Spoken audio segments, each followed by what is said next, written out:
Welcome, everyone, to Brand Fortress HQ podcast. On this Tactics Tuesday episode, we're going to be talking about the hiring process. We've talked a lot in other episodes about processes and when it comes to expanding ads and conversion rates and lots of other different parts of our business.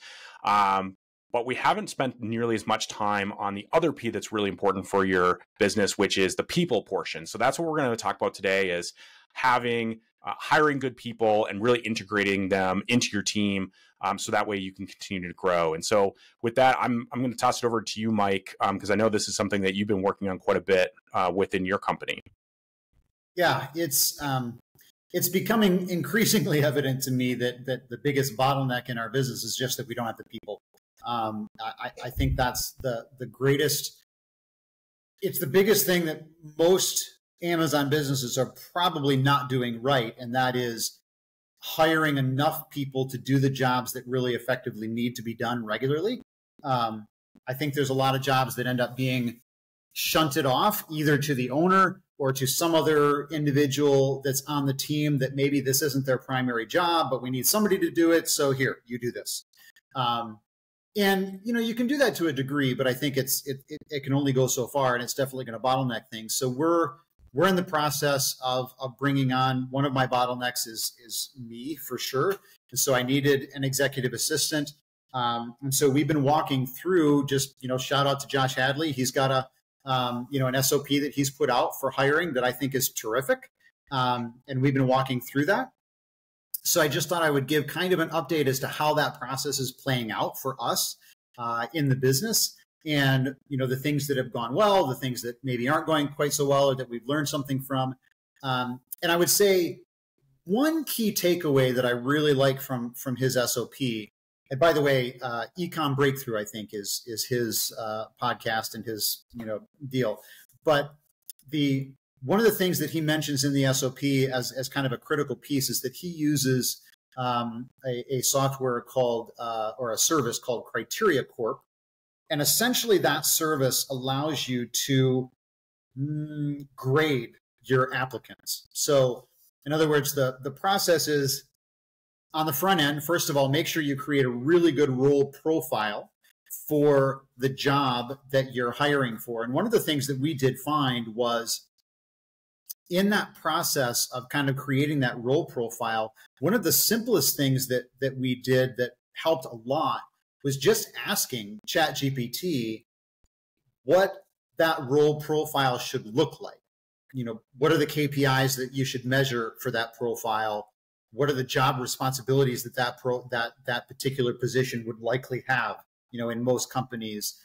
What does that look like? What's their day-to-day look like? Things like that.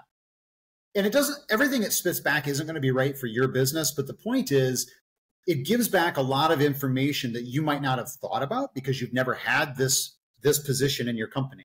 So just to clarify, what would be the difference between this role profile that you're talking about versus a job description, which most people are probably maybe a little bit more familiar with?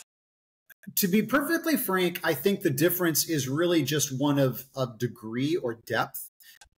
It's not as if you created a really good job description, I think essentially you've created a role profile. The problem is, I think that most, especially Amazon business owners, because many of us aren't trained in business, this isn't our background, so we're learning this as we go, right? I think most of us are not very good at recognizing, first of all, what should actually even go into a job description, much less once we determine what those portions are, what the important aspects of that are, then what goes into that portion.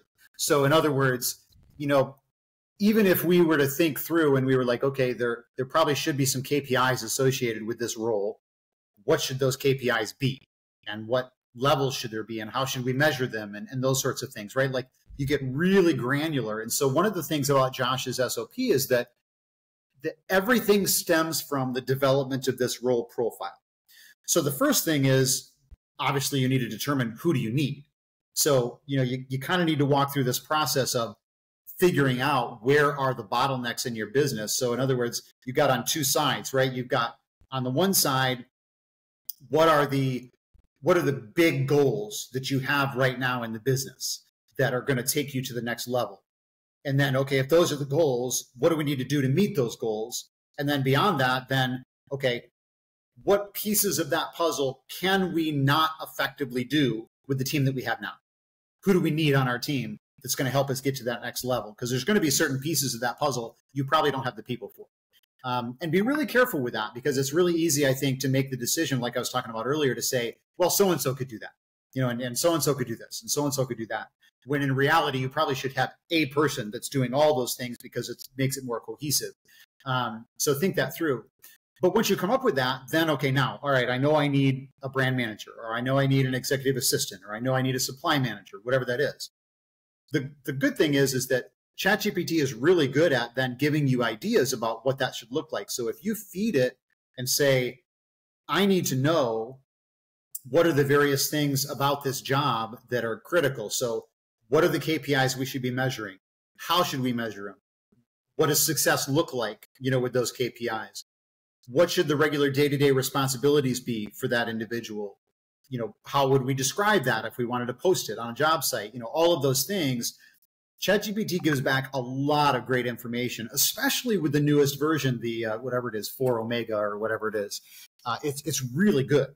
And also Josh has put out a new custom GPT that's an HR manager, which I think would actually take that even further. I haven't had a chance to use it yet, but it looks like it could be really useful for that.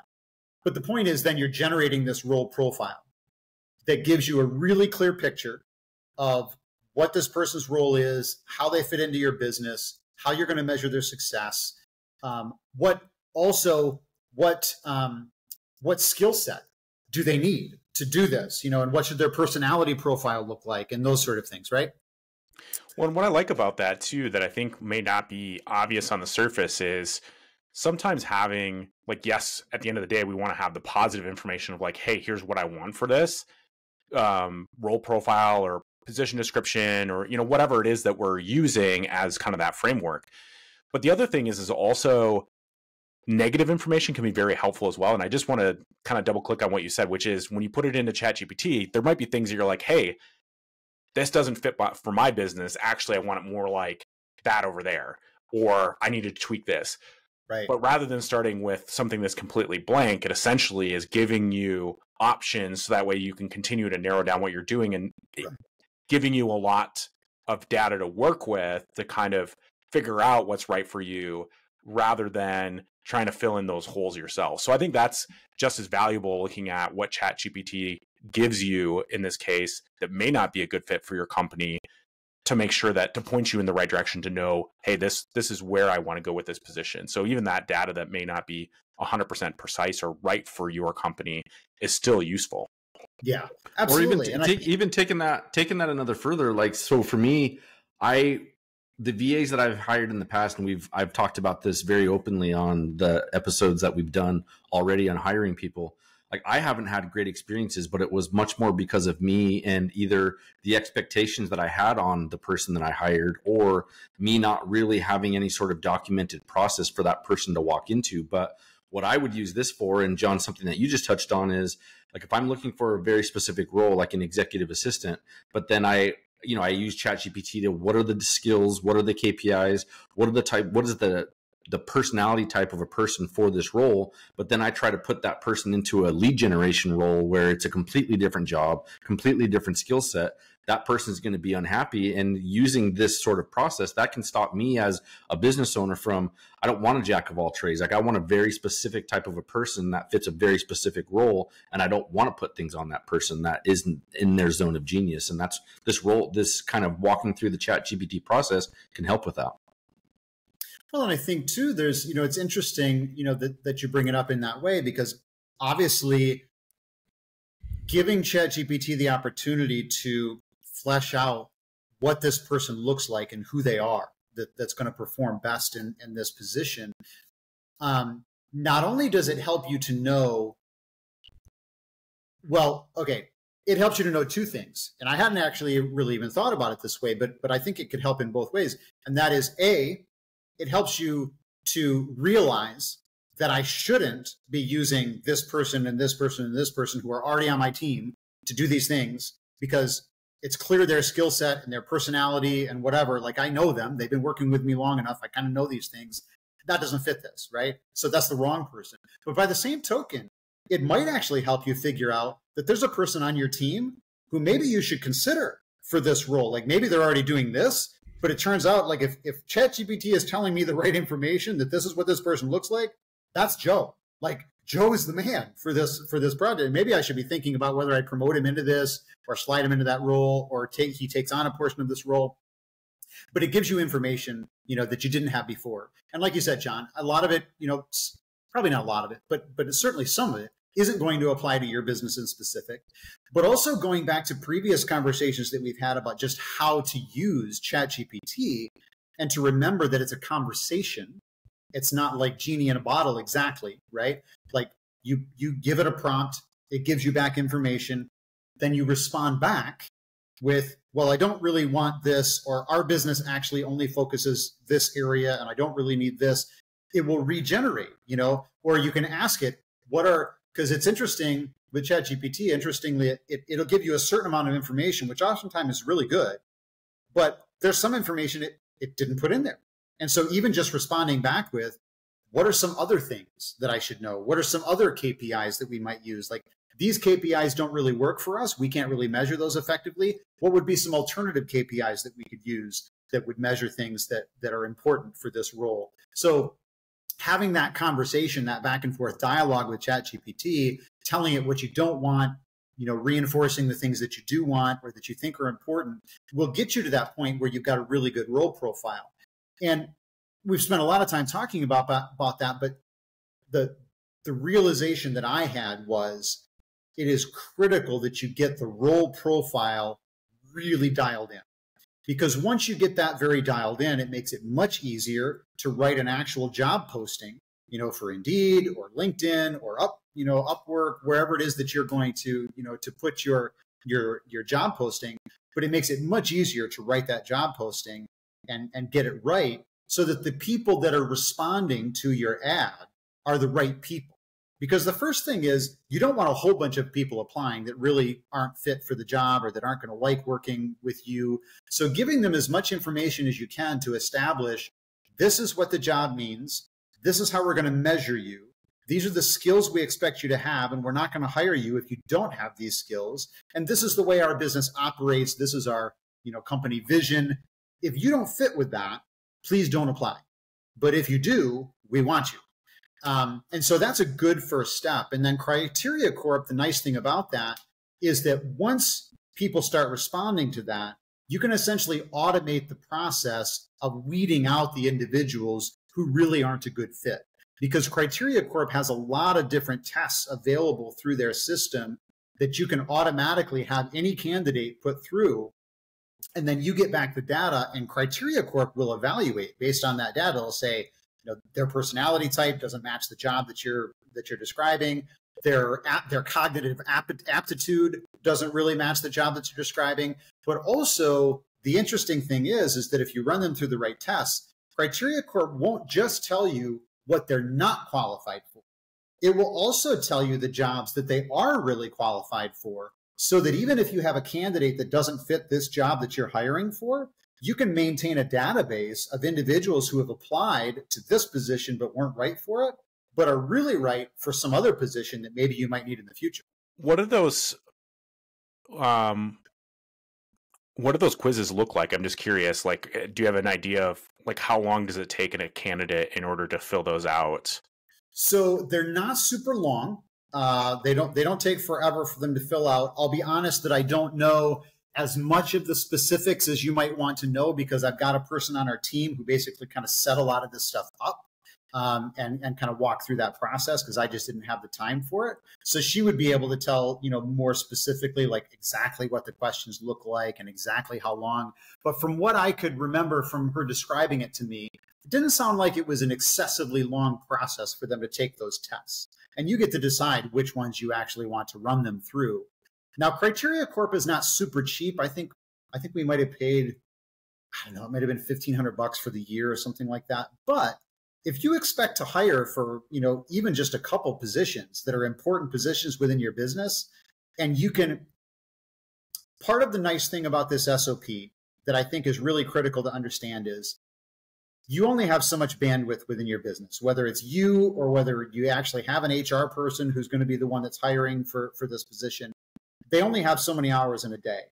And so if you don't have a fairly automated process on the front end of this to weed out the candidates that really aren't good candidates, then you can only take in so many candidates because you have to manually process and evaluate whether they're a good fit. So in that case, maybe you only take in 10 or 15 or 20 candidates because you just don't have the bandwidth. But if you use this process of getting the role profile really nailed down, writing up a really good job description so that the person knows exactly what they're applying for, so that a lot of people aren't going to apply if they really don't feel they're appropriate for it. And then you run them through CriteriaCorp so that you get all of this data, and it can weed out the ones that are definitely not, within, applicable.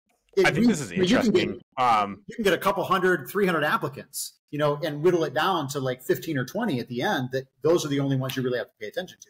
Yeah, I'd be curious. I don't know if you've ever. So Indeed has. I'm not as familiar with CriteriaCorp, but Indeed does have like some of these skill tests and stuff like that.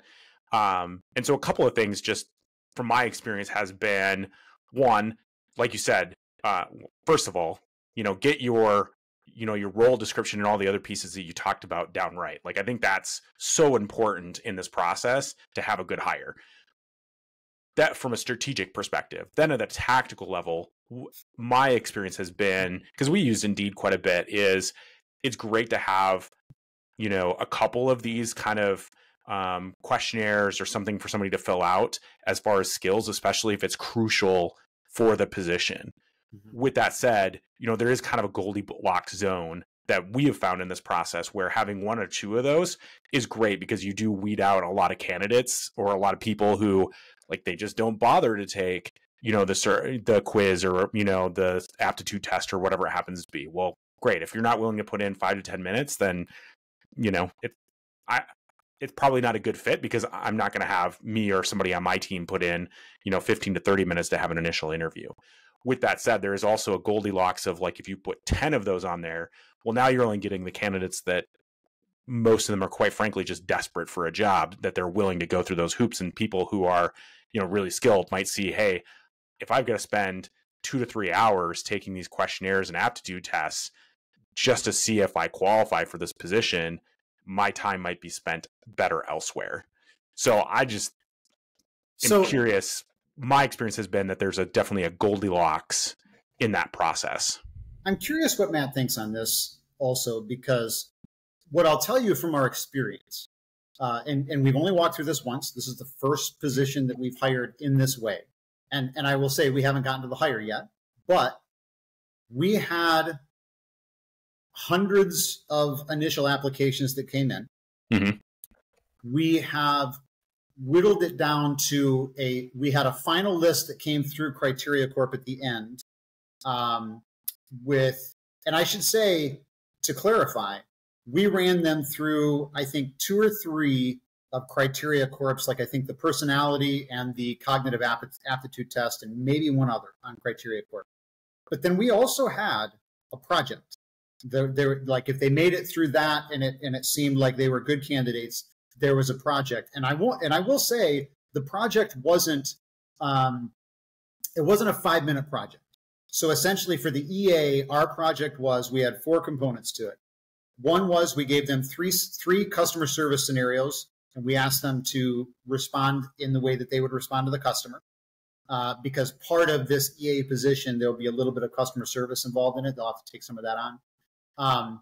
And then we asked them, I gave them a sample of like my list of priorities, for a week in terms of meetings, projects, ideas that I've got, things that need to be researched, put this into a schedule for me and also for you, because some of this stuff you should be taking off of my plate, like not just scheduling into my day, but you should be saying, no, that's something I can do. You shouldn't be doing this. I'll do this. So they had to, redo that into some sort of functional, schedule for the both of us. Then we had them record, and this was important to me. I had them record a short Loom video that was just an introduction of who they are. What have they done? Why do they think they're qualified? Why do they want this position? That sort of thing. Because it told me a number of things. One, it told them about them, but also I get to hear them, because the job that they're hiring for, they're going to be talking on the phone to customers. Obviously, we need to be able to, communicate with them, as a team. So if their accent is super thick, that's going to make it tough, things like that. So I wanted to hear that.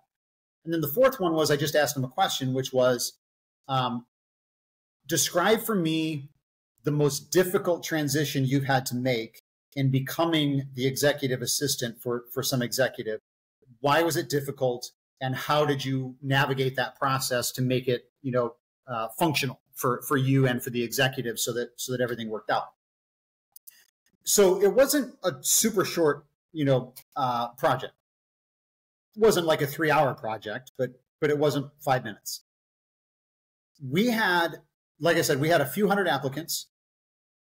We had 15 candidates who submitted all of that. They went through all the CriteriaCorp stuff, and they submitted the project, thing.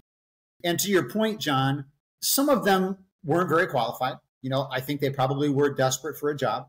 But at the same point, we have 8 fairly solid candidates that I'm going to do 2 separate group interviews with, and then the 1 or 2 candidates that are standouts from those 2, I'm going to put into a third, and walk them through. Unless I do those 2 and there's really only 1 or 2 like if there's obviously 1, then I'll go with them. But the point is, it's been a fairly lengthy and involved process, and I feel like at this point we actually do have 8 really solid candidates that I feel pretty confident at least one of them, if not more of them, are probably going to be well qualified for the position.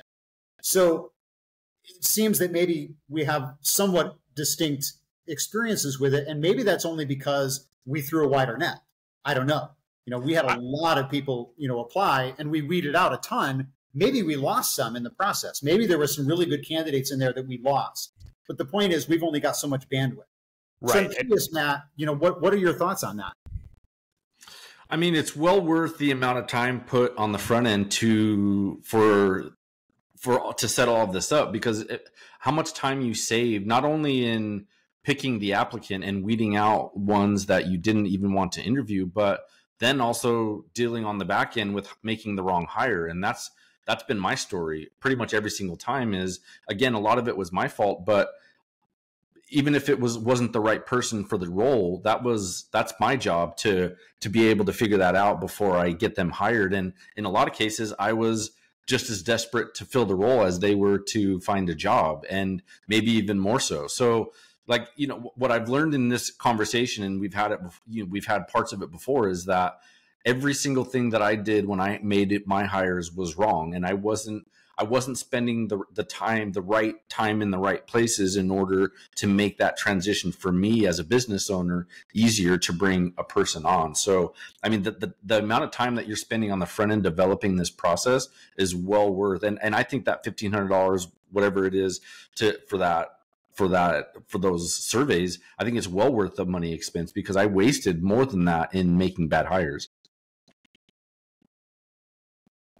Yeah, and I think, listening to the process that you're describing, Mike, is actually not that different from how we do our process. I think it's very similar. A little bit different tools, but at the end of the day, the end process is what matters, because exactly what you're talking about. I mean, we put them through, 1 or 2 kind of skills types tests, especially if we're doing something like Indeed.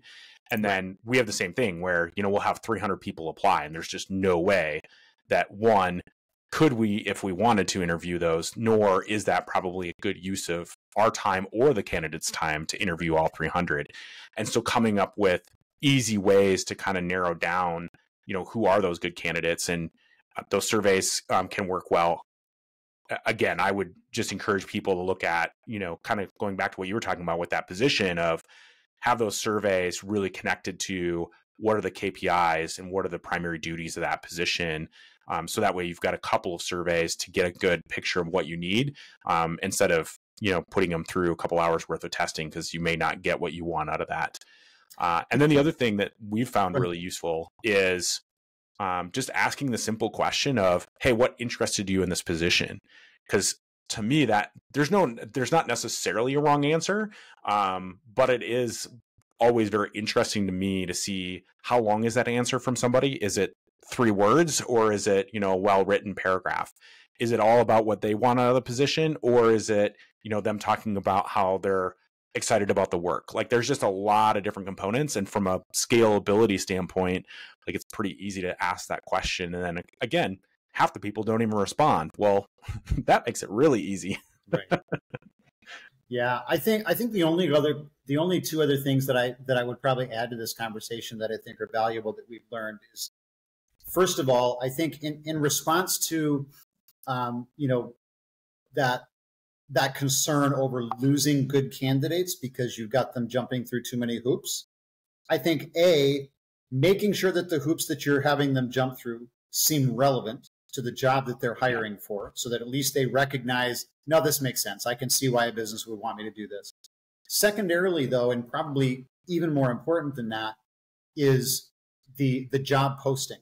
Because if I'm a quality, individual and I'm looking to work for a quality company, I should expect, if an actual, quality company is hiring, that they probably are going to have some pretty stringent, requirements that I meet in order to be qualified for that position and be brought on.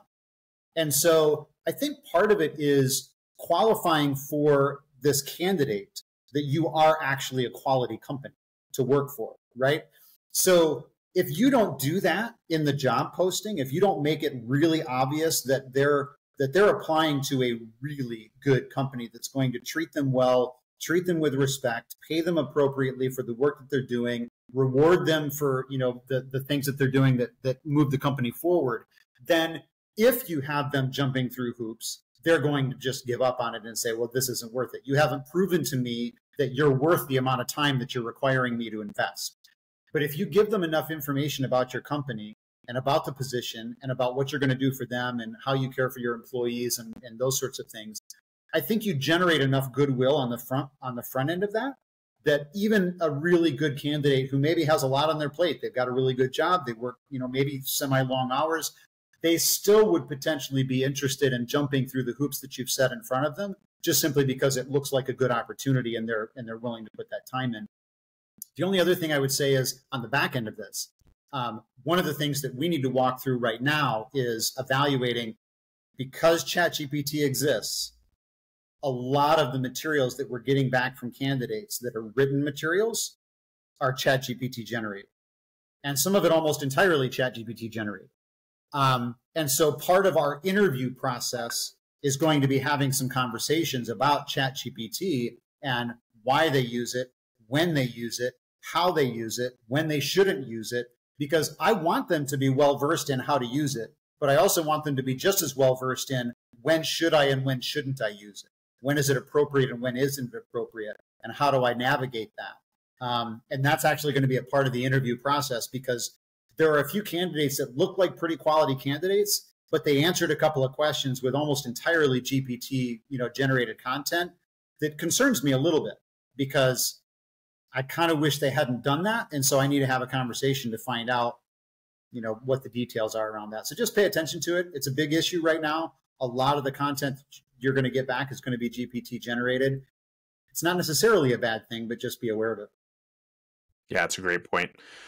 Well, as we kind of wrap up this episode, what are maybe a couple of action items that you would recommend for listeners? And I guess we'll start with you, Matt. I mean, there were so many gold nuggets in this conversation. First thing I would do, and we've talked about me getting ready to hire, make another hire this time, but with all of this insight behind me, I'm going to go back and personally listen to this episode and make a bit of a checklist of all the things that Mike implemented in order to prepare myself for the next one. But the biggest one is I'm going to jump in and figure out, I'm going to give, make a list of all the things that in a day that I do, make a star next to the ones that I think can be outsourced, and then throw those into ChatGPT and find the right person for that, so I can create a pretty good job description and a role a description of that role. So those are going to be my own action items that I would also suggest other people take too. Very nice. And how about for you, Mike? Yeah, I mean, first of all, obviously, AI obviously is the big topic for everybody, ChatGPT, among those. So it's a bit of a buzzword, but, don't skip it. If you're not really using ChatGPT effectively, you need to learn it because it helps in so many areas. And I really do believe in this process of generating that role profile. It's really critical that you understand how to use it and prompt it and have a discussion with ChatGPT to get to the endpoint that you're looking for. So I think that's absolutely critical. I would also say there's a lot of value in looking what other people have already done that worked and applying what you can to your business. And so I would absolutely say that if you can get your hands on Josh Hadley's SOP, head over to Ecom Breakthrough, see if you can connect with him. I think it's a tremendous SOP. I think it's very effective. We're implementing the majority of it for this hire. And I feel like at this point, it's really materializing into something positive. So, I would definitely point people in his direction. I think it's super valuable stuff, and it's free. He's giving it away. So, yeah, we'll put a link to that in the show notes since, like you said, it is such a great resource. The last action item that I just feel like maybe didn't get as much airtime, but Mike, you actually brought up a really good point, which is, yes, obviously have a strong, job description, position description, all those types of things that you talked about. But then the other thing that I think that has been really valuable for us that maybe I haven't realized how valuable it is that having a well-written job posting that is first clear on what the role of the job is, but then also really sharing the, mission and vision of your company. Because I feel like we've gotten high quality candidates and people have told us, hey, I want to work for your company because I thought your job description was really good. And, I really like the vision that you guys had for your company. So I think of all the things that we've talked about today, that is one of the gold nuggets that I've taken away. And I encourage our listeners to spend some time thinking about that job posting and how, one, they're sharing that vision of what their company is doing and what that looks like over the next few years, and then being really clear on what that position is and what they need that person to do. Sure. All right. Well, with that, I think that's a great place to wrap for this Tactics Tuesday. A couple of just fantastic action items for listeners out there. If you're in hiring mode, this is an episode that you'll probably want to talk to or probably want to listen to at least a couple of times. And like Matt's doing, make a checklist for all the things that you need to do in order to have a successful hire as you expand your brand.